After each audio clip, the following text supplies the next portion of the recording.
good afternoon. It is Tuesday, December 10th, 2024. Like I've said before, Tuesdays are those days where most bands announce their tours. And I took a look at the tours that got announced today. Unfortunately, nothing coming anywhere close that I've seen so far. Maybe I could get lucky. Some big band out of nowhere says, hey, we're coming to Salt Lake, Boise, maybe even right here in the area. I doubt it. I did see the Devil Wears Prada with Era is going to be making a stop in Billings, Montana, out of all places, which is 5.5 hours away. If you want to drive out to that show, you're more than welcome to do so.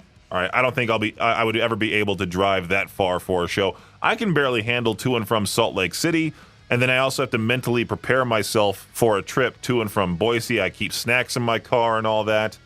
It's Peach's Pit Party getting started here on K-Bear 101. I tell you, it's great being as tall as I am, as big as I am for the most part, but when you have a giant head like me, things don't necessarily fit. I've talked about the whole 4XL hat situation that I had to buy in order to cover my bald head from getting sunburnt in the summertime. Well, at night, I need to use my CPAP for the sleep apnea that I have, and if I wear it loose, the darn thing starts to whistle. Wakes me up in the middle of the night. I've woken up at like 3 in the morning just to this ting sound, and I realize, oh, it's my CPAP. But then if I wear it too tight, it's nice and all. Sometimes it can be a little painful, but I get used to it.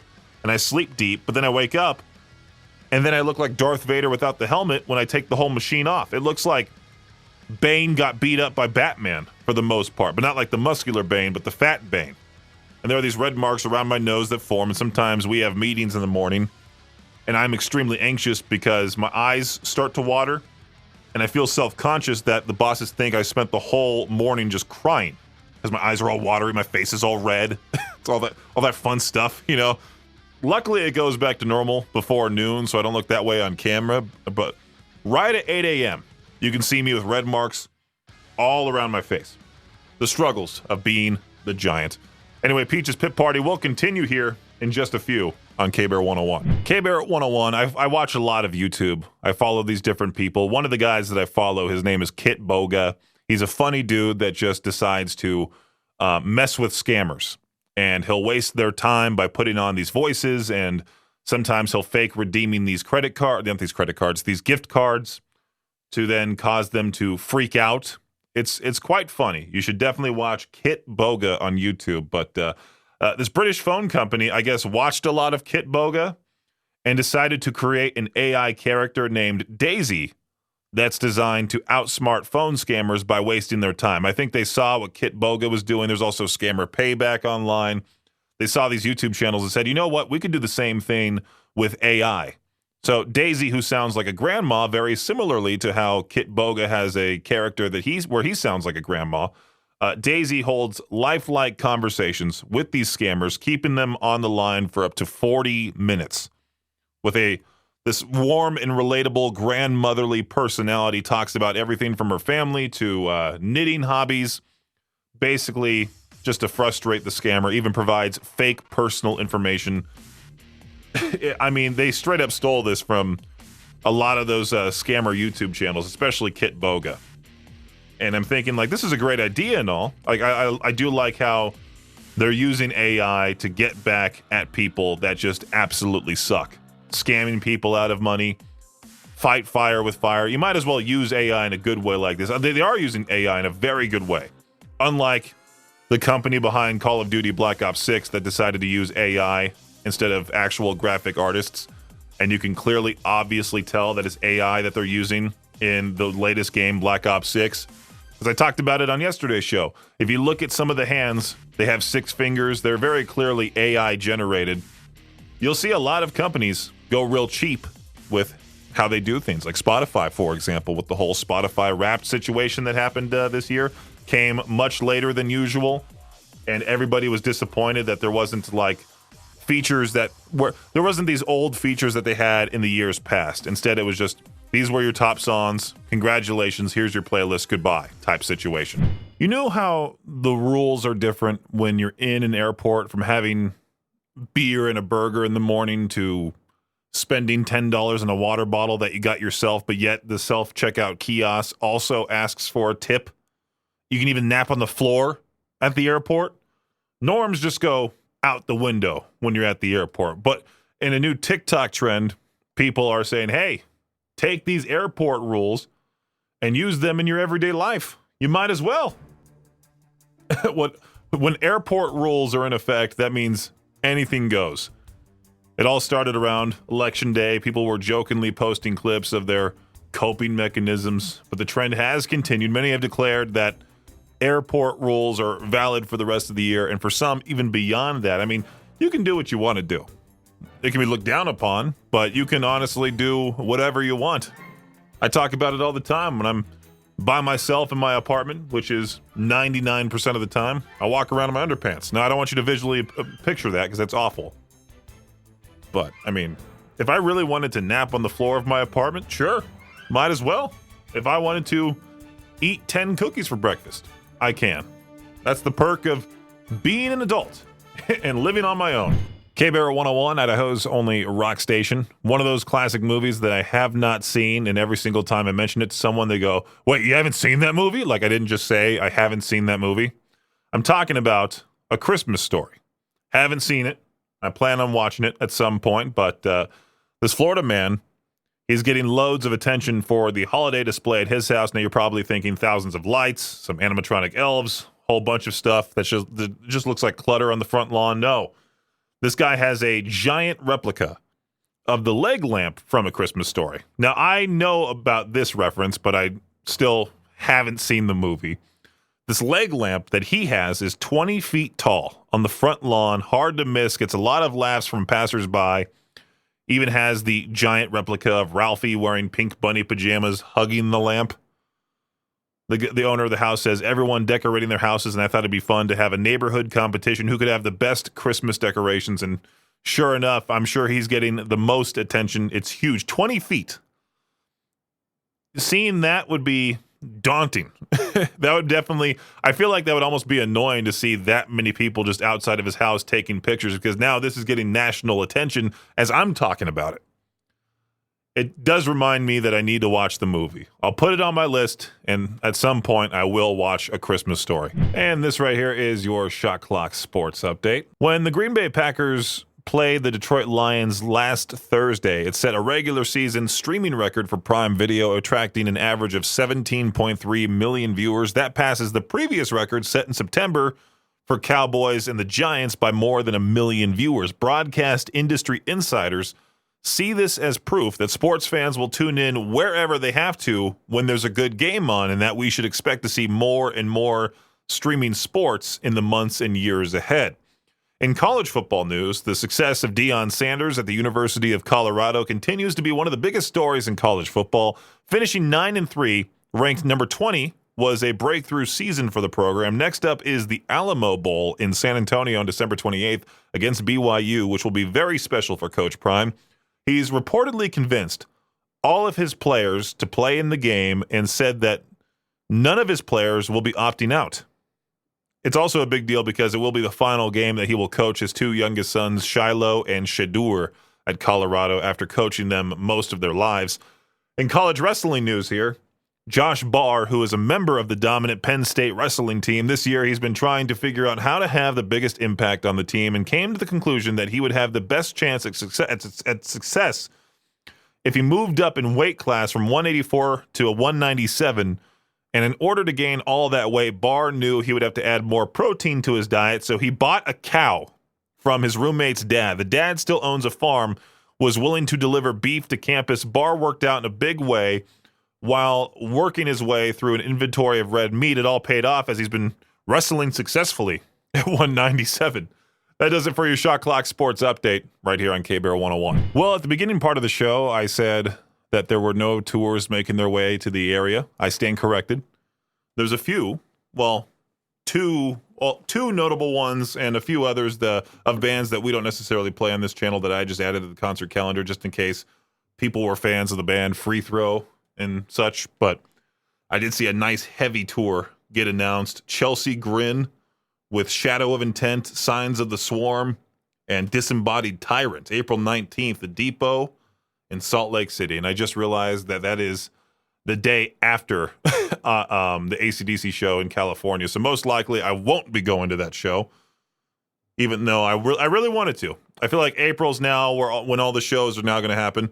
This band called Static Dress announced a show too, or announced a tour, and they're making a stop in Salt Lake City, and it's called Crying Across the USA, and it's all of them wearing these crying baby masks. I thought that was disturbing, but the band Steel Panther, making a stop in Boise as well at the Knitting Factory. I posted both those shows on our concert calendar that you can always access at riverbendmediagroup.com/calendar. That's the easiest way to get to it. And you can buy someone buy yourself some tickets to any concert that you want to go to so far. There's quite a lot of shows on that concert calendar at riverbendmediagroup.com. I was looking at this list here about holiday music. Every radio station out there, not every radio station, every feel-good, family-oriented radio station does the big switch to Christmas music or sometime in November. And that's when everyone just gets pummeled everyone knows somebody that is obsessed with Christmas music. Everybody knows somebody that is that way. And I think my mom is more so the enjoyer of Coast 103.5, which is the classy 97 of Southern California. That's the easiest way to put it. But a lot of these Christmas songs get overplayed countrywide. People are sick of a lot of them. And I honestly thought number one would be All I Want for Christmas Is You because of that go-to meme in October when Halloween passes by and everyone thinks Mariah Carey is defrosting. Well, no. All I Want for Christmas Is You is not the most overplayed song of the season. According to a survey, Jingle Bells, number one, which I like Jingle Bells overall. I think it's great. Number two, We Wish You a Merry Christmas. And three, It's Beginning to Look a Lot Like Christmas. I enjoy those three. I really don't like All I Want for Christmas Is You or You're a Mean One, Mr. Grinch is just downright awful. And everyone, I think, truly despises Christmas shoes, right? Feliz Navidad is one of my favorites, too. The Hanukkah song I haven't really listened to. Winter Wonderland, that's a unique one. Rocking Around the Christmas Tree. I did see a few playlists pop up of metalcore covers of Christmas music, which we're not going to play here. I played the only Christmas song of my show that is Alex Terrible's cover of All I Want for Christmas Is You. Played that on December 2nd, the only day, and that's it, all right? You'll have our regular playlist through Christmas, and it'll be that way all of next year, too. Every single time I do a To Peach Their Own question that's related to music, talking more so like, what's your all-time least favorite song? Somebody in the comments is bound to put anything by Taylor Swift. Even though they don't ever listen to her, they just write Taylor Swift because she's popularly hated in the rock and metal world. So I'm here to just say I respect her for giving out $200 million in bonuses to the cast and crew of the Eras Tour. That's right. That tour itself grossed more than $2 billion over the course of its 21-month, 150-show run. During that time, she handed out almost $200 million in bonuses to the cast and crew of the Eras Tour, from the musicians, dancers, truck drivers, caterers, instrument techs, merchandise team, lighting, sound, production staff, everybody involved, security, choreographers, I should say, pyrotechnics, hair and makeup stylists, physical therapists even, she gave money to. Swift's production company, Taylor Swift Touring, confirmed that 10+ million people attended the Eras Tour. So for a person that's, popularly hated, she's making tons of money. She actually had the most successful tour of all time. It sold more than $2 billion worth in total tickets. The best-selling tour of all time, double the gross ticket sales of any other concert tour in history. Congrats to Taylor Swift on that. Well, it's that time of the year where snow is bound to show up and you have to shovel it. You have to. Well, between 1990 and 2006, almost 200,000 Americans were treated in ERs for snow shoveling related accidents. I didn't realize how dangerous it actually is until I moved out here, that you can suffer a lot of different injuries, even just heart attacks. Shoveling snow. People with heart conditions are more likely to experience a cardiac event. Luckily, I don't have to shovel the snow with my apartment building. Every time I walk outside, first thing in the morning, the snow is already shoveled, which is crazy to me. I think at one point I saw the older lady that lives next to me shoveling the snow, and I'm inside my place all nice and warm with the heater on, watching her do so. It was quite sad. Shout out to the old lady that lives next to me. She's nice and quiet. She even shovels the snow. She has these festive signs on her front door. Every single time there's a holiday approaching, she has some sort of little cute decoration, which, gets me more into the season. I think she has a Christmas one up now, but she's the best neighbor I've had so far living on my own. And that's saying something, all right? Because there's been a lot of crap neighbors that I've had. People stepping on the floor real loudly, screaming, running around like it's a playground. She never makes noise. And I feel bad because sometimes I'm up till 10 p.m. playing Xbox, yelling into my headset. I know she's probably sick of me. I've become the loud neighbor. And now I'm probably the terrible neighbor in her head because I'm making her shovel the snow and she has to hear me yell in my place. She probably hates me. K-Bear 101, I've talked about how it truly does suck to work in customer service, retail, fast food, you name it. I do feel slightly bad for used car salesmen, even though a lot of them, they just try to take all of your money and give you the worst thing possible. This dealership in Salt Lake City had to deal with this whole refund dispute with this one guy who took things a little too far. I posted about this story on our Facebook page. He was so frustrated by the dealership's refund policy or something like that. There was a whole refund beef. And the guy said, you know what? I'm going to drive this car through the front door. And he did. And the whole thing was caught on camera. I think the person knew that this was going to happen or something crazy was about to happen because I think the customer probably said, hey, you know what? That's it. Ran out to his car. And this guy straight up plows his Subaru Outback into the dealership. Oh, it's in Sandy, Utah. Crashing through the glass at full speed, obliterating a countertop into a million pieces. The seething man, still unnamed, hops out of the car in the video and shouts, I told you, and he said something explicit after that I can't repeat on the air, but you can watch it on the TMZ article. He paces around looking like he was ready to cause some more mayhem, maybe punch the wall.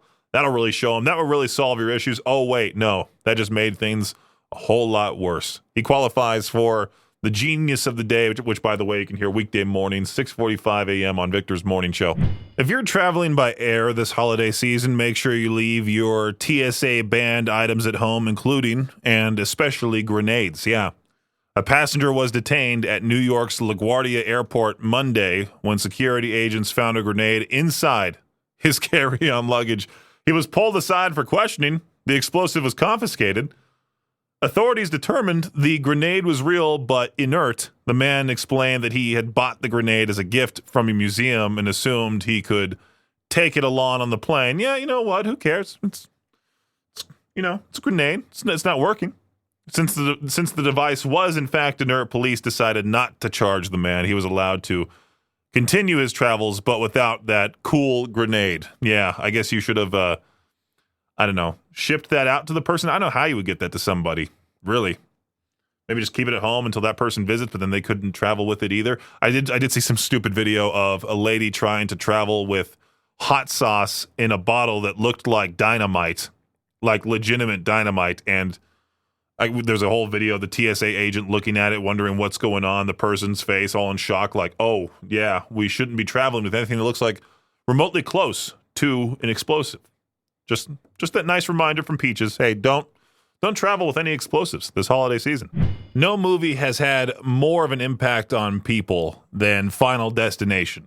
And the reason why I say that is because every time you drive behind a truck with a whole bunch of logs that it's hauling, you get away from it. Everybody knows that famous scene from Final Destination where the log comes flying off. I'm not going to go from there into detail as to what happens, but I'm sure you understand what I'm getting at. But there's going to be a new Final Destination movie coming out next year, Final Destination Bloodlines. After a 14-year absence, Final Destination is returning to the big screen with their sixth movie. Sixth.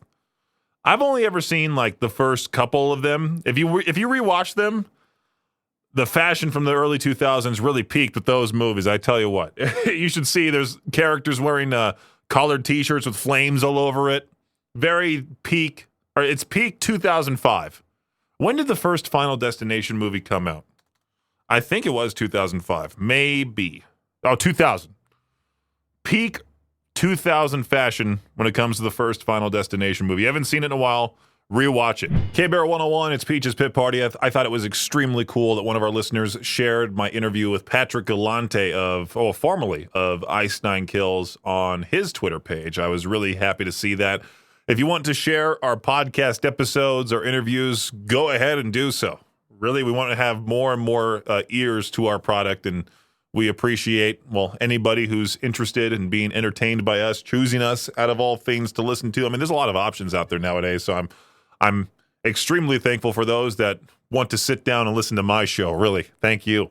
You can find Peach's Pit Party on demand. You can find the Victor Woltz Show on demand. You can even find the noon hour of Madness and Mayhem powered by Jalisco's on demand as well. And I just talked about the Artist Interrogations podcast. You can find all of our interviews on demand. Well, not necessarily all of our interviews. Most of mine are now available on demand wherever you get your podcasts. There's still a few that I am missing.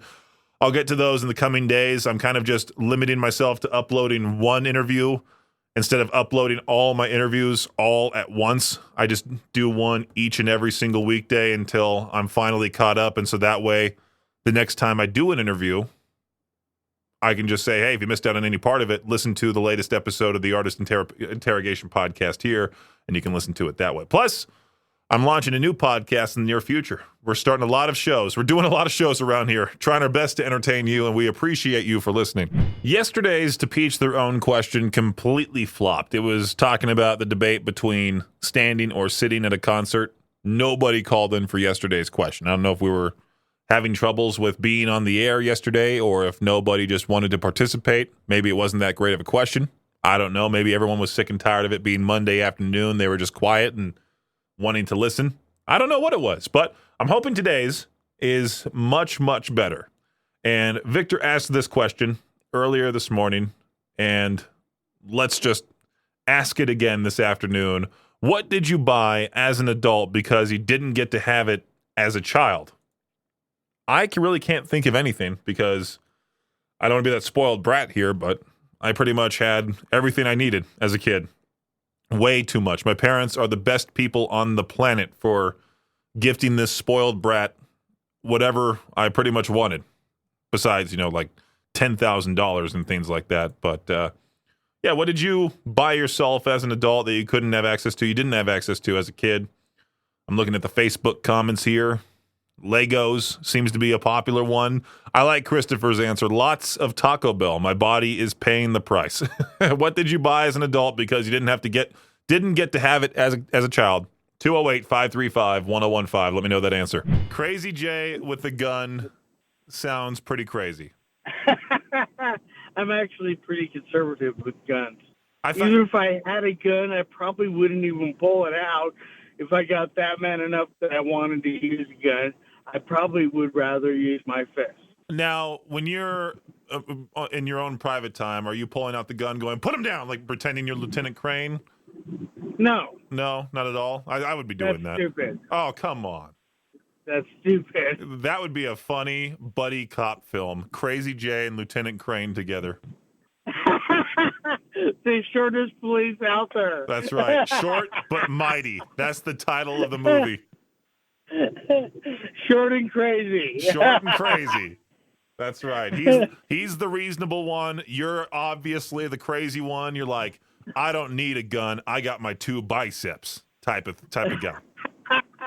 No, I need more guns. You need more guns? What did you buy as an adult because you didn't get to have it as a child? Crazy Jay and I were talking off the air there about him buying a gun when he was an adult, or when he became an adult, I should say. Let me know your answer. Today's episode already better than yesterday.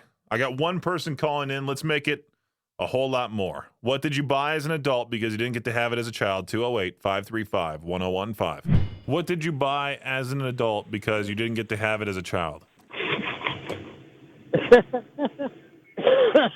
I had to have so many things when I was a kid because I was buying it all myself because I worked at the age of 12. So it's kind of rough to answer that one. What was my first big boy purchase? Honestly, probably say the 65-inch TV that sits in my living room that I barely watch. Not the pinball machines? No, I own those since I was a kid. Oh, wow. I was a kid. Okay. See, I thought that would have been your go-to answer. I didn't realize how long you've had those pinball machines. I know you talk about your pinball arcade. I obtained my first arcade game when I was 7 years old. Used the money off of it to buy an Asteroids machine before I was 8 years old. My father bought a pinball machine, gave it to me when I was 12. So I guess truthfully I could say the Golden Tee golf machine. And I didn't even buy that. My son bought that for me.